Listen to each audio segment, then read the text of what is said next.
This is my client who came in with a little over an inch of regrowth, looking to cut her hair short again and refresh the pink. The first thing I did was lighten her roots, and since they were a little bit longer than an inch, I used foils in between every section to make sure that the heat is even from the root to the previously lightened hair.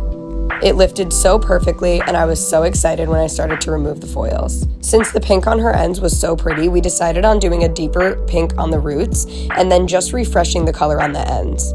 To refresh the color, I like to use mostly clear dilute from Pravana and just put a dot of both of the colors I used to mix up the original color, and it refreshes the ends so beautifully. I rinsed out the lightener once it was all even and then went ahead and cut her hair. The haircut looked so cute on her, and she was so excited to not have all that length anymore. I then went ahead and applied the deeper pink base and ran it over with the clear dilute and pink mixture. As you can see, the pink on her ends already looks so cute and vibrant. We wanted to let it dry naturally since she doesn't usually style her hair, so that we could see exactly how this haircut is gonna lay.